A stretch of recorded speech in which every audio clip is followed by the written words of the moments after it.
Okay, so when you think about helmet safety, what's the first thing that comes to mind? Probably a big direct hit, right? The helmet acting like a cushion. But here's a thought. What if that direct hit isn't the most dangerous part? What if it's something else entirely? Let's get into it. You see, for years, the main goal was just to prevent skull fractures. And you know what? We've gotten really good at that. But the problem is concussions and what are called mild traumatic brain injuries are still a massive issue in sports like football, hockey, you name it. And that's because the real enemy isn't just the blunt force of the hit. It's about what that force does once it gets to your head. It's all about the twist. Seriously. When a helmet takes a hit from the side or at an angle, it rotates. And that rotation transfers directly to your head, making your brain, well, it twists and sloshes around inside your skull. This creates what scientists call shear force. It's a nasty thing that literally stretches and can even tear brain tissue. And that's a direct cause of those mild traumatic brain injuries, or MTBIs. So to really appreciate where this new tech is going, we've got to look at the current champion, the go-to material that's been in helmets for decades. And that champ is foam. Specifically, it's vinyl nitrile foam, or VN foam for short. It's everywhere.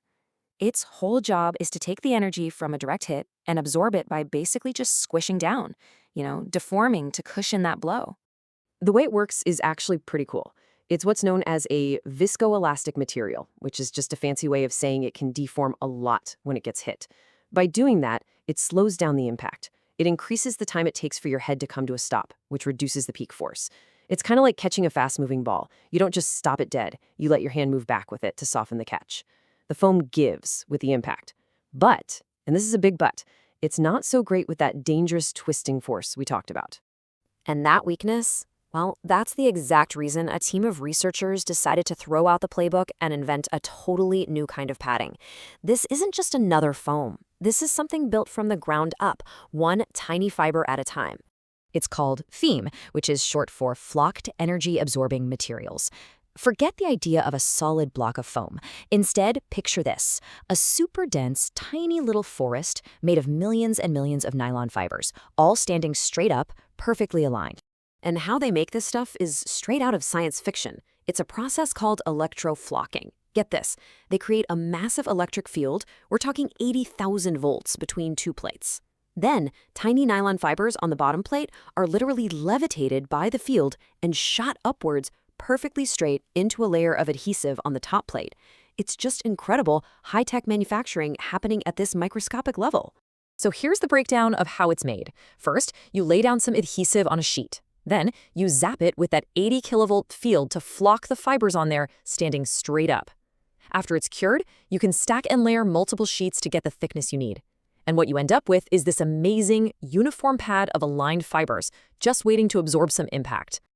Okay, so let's put them side by side. On one hand, you have VN foam. It's a solid block. It absorbs energy by compressing, by squishing.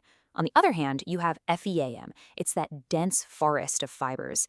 It absorbs energy in a completely different way. When it gets hit, all those tiny fibers buckle, they bend, and they rub against each other. And all that movement and friction is what dissipates the energy. Two totally different approaches.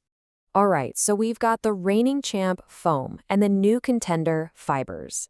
There's only one thing left to do, right? You gotta put them head-to-head in the lab and see who wins the impact showdown, especially against that dangerous twist. So here's the test setup. It's a guided drop tower. But check this out. The weight doesn't hit the padding directly. Nope. It smacks that plate in the middle, forcing it to slide straight down. The padding material, either the foam or the FEAM, is clamped tightly on both sides. So as that middle plate gets hammered down, it creates a pure shearing motion on the padding. It's a brilliant way to perfectly simulate that rotational twist we've been talking about. And of course, they wanted to see how it performed under different stresses. So they used the same 5-kilogram weight, but they dropped it from two different heights. First, a low impact drop from 25 centimeters, and then a much, much harder hit from 75 centimeters.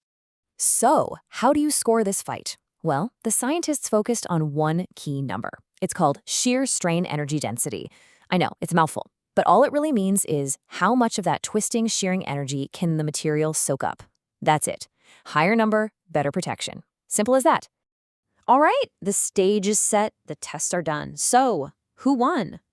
Okay, let's look at the low impact results first. Even at this lower speed, the results were pretty stunning.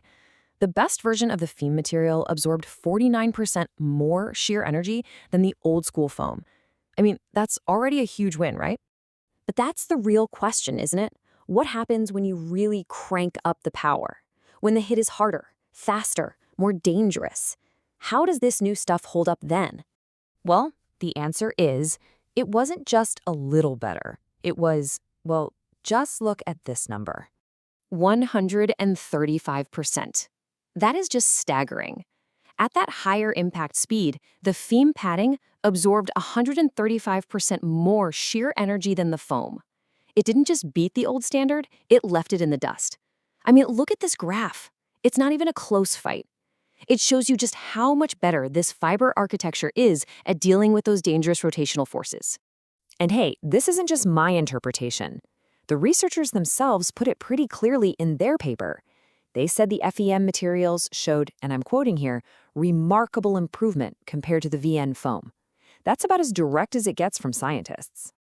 Okay, so 135% improvement in a lab is amazing, but what does that actually mean for you and me, for athletes out on the field? Well, it could mean we're looking at a whole new future for safety equipment. And here's maybe the most important part of this whole thing. Those test impacts, they weren't just random numbers. The scientists specifically chose energy levels that are known to cause concussions in youth football. So this isn't some abstract lab experiment. We're talking about research that's directly tied to protecting kids on the field. I mean, the implications here are just massive. We could be on the verge of helmets that provide way, way better protection against the twisting forces that cause concussions. It's a huge shift from just using solid foam to engineering these complex fiber-based materials. And the best part? We might get padding that's not only more effective, but maybe even lighter too. So all of this leaves us with a really exciting question. We've just seen that we can completely rethink something as simple as padding by engineering it from the fiber up. So if we can do that for a helmet, what else is out there? What other piece of safety gear is just waiting for us to completely reimagine it from the ground up?